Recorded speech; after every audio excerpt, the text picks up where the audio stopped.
You ever notice that 007's done some pretty shady stuff? Hey guys, I'm Rebecca from WatchMojo, and today we'll be counting down our picks for the top 10 worst things James Bond ever did. What's wrong about you? Yeah? How so? I thought Christmas only comes once a year. Before we begin, we publish new content every day, so be sure to subscribe to our channel and ring the bell to get notified about our latest videos. For this list, we're looking at some of the most cold, brutal, and amoral acts Bond has ever committed. Kills will only be included if they were perpetrated against a foe who was unarmed or no longer a threat. All of Bond's other kills are fair game. Number 10. He treats women like objects. Literally. Goldfinger and Thunderball. Bond doesn't have the best track record when it comes to the ladyfolk. He's often been accused of treating women like objects, and in a couple of films took things one step further by literally using them as such. In Goldfinger, he's making out with Bonita when he catches a glimpse of an attacker, in the reflection of her eye no less, and promptly swings her around to deflect the man's blow. She falls to the floor unconscious.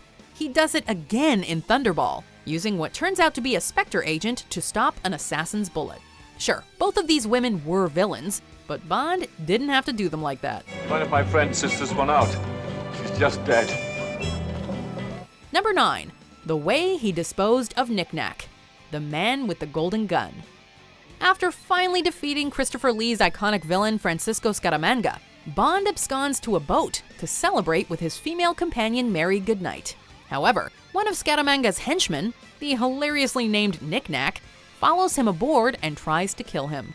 Bond narrowly escapes death, and after a brief chase, captures Knick-Knack by stuffing him into a suitcase. Hey, what are you doing? Ouch! Come on! I can breathe! Bond disappears for a moment before returning to his lovemaking session with Goodnight. But don't worry, he didn't throw Knick-Knack overboard. He simply left him on the ship's upper deck to bake in the hot sun.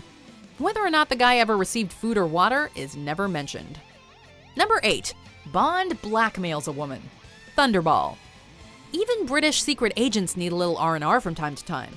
There now. First time I felt really safe all day. In Thunderball, Bond pays a visit to a spa. But seeing as how this is James Bond we're talking about, it's only a matter of time before he's fending off would-be assassins. Nice to have met you, Mr. Bond.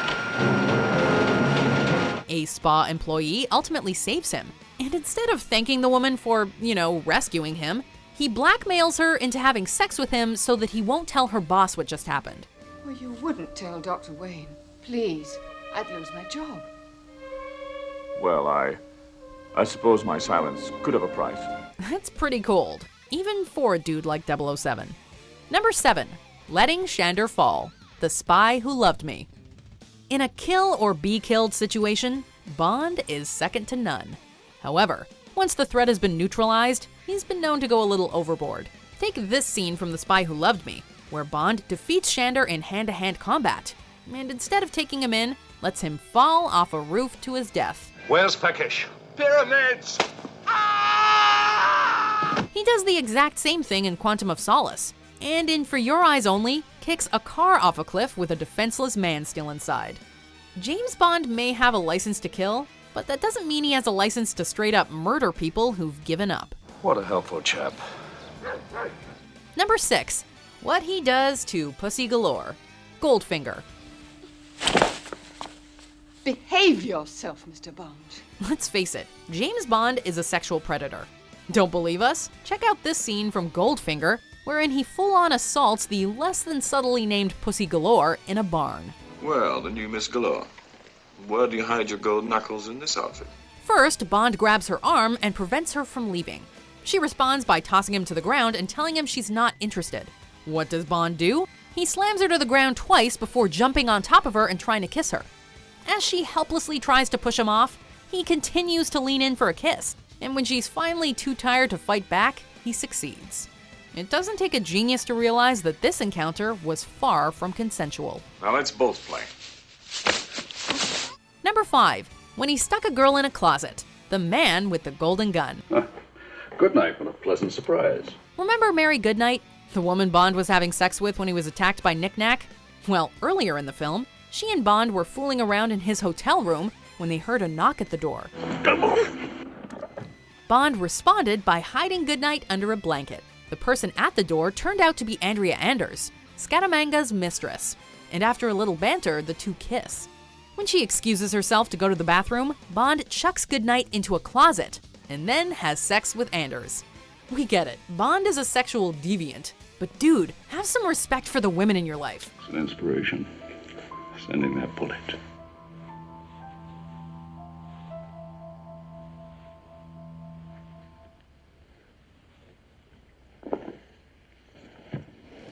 Number 4, when he tricked Solitaire, Live and Let Die. The cards say we will be lovers. Live and Let Die is easily one of the strangest films in the Bond franchise, and features a particularly skeevy move by the British secret agent. Early in the film, Bond meets Solitaire, a psychic whose abilities are tied to her virginity. But you do believe. I mean, really believe in the cards. Well, they have never lied to me. Using a deck of rigged tarot cards, Bond tricks Solitaire into thinking they belong together, which ultimately leads to them having sex. This causes her to lose her abilities. It's a pretty shameless move on Bond's part, but if this list has taught us anything, it's that Bond will do whatever it takes to get a woman into bed. So it's finally happened.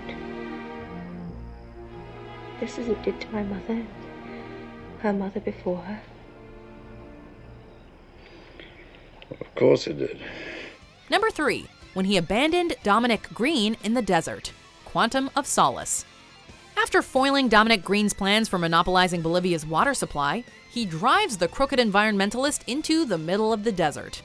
I answered your questions. I told you what you wanted to know about Quantum. Despite Bond's assertion that he would let Green go if he cooperated, MI6's finest abandons him anyway. But not before giving him a can of oil and quipping, Here. I bet you make it 20 miles before you consider drinking that. damn. Given how much pain Green caused throughout the film, we get why he's so cruel. But wouldn't Bond's bosses have some questions for him too? Isn't he still a human being? Jeez.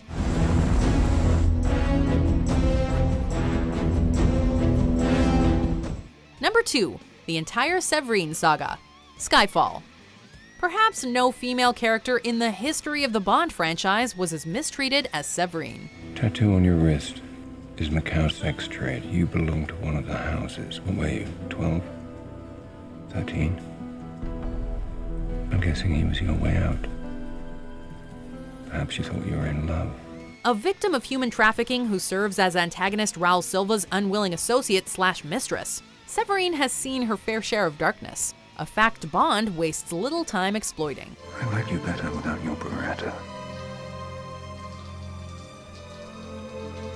I feel naked without it. He creepily hops into the shower with her, knowing full well she won't turn down his advances because she needs him in order to escape. Shortly after, Silva challenges Bond to a game of shoot the glass of expensive liquor off Severine's head. Boys will be boys, right? No. Stand up straight, keep still. And whatever you do, don't lose your head. Don't lose your head. Bond misses, but Silva doesn't. To which 007 responds with, "What a waste of good scotch." Sincere or not, Severine deserved better. I win. What do you say to that? It's a waste of good scotch. Before we unveil our number 1 pick, here is a dishonorable mention. My dear girl, there are some things that just aren't done, such as drinking Dom Perignon 53 above a temperature of 38 degrees Fahrenheit. That's as bad as listening to the Beatles without earmuffs. Number 1, when Bond went full racist. You only live twice. James Bond in Yellowface might just be one of the most overtly racist moments in cinematic history. Gombawa. Konbanwa. In order to avoid Spectre agents while in Tokyo, Bond attempts to pass as one of the locals by slapping some fake eyebrows on his forehead and changing his hairstyle. The fact that he doesn't look the slightest bit Japanese does little to change how retroactively cringeworthy this scene is. Here's tomorrow, You will be a poor Japanese worker with humble Japanese wife at your side. Yeah, with a face like a pig. It's far from the only reason the film feels dated, as the Japanese are also referred to as Orientals multiple times.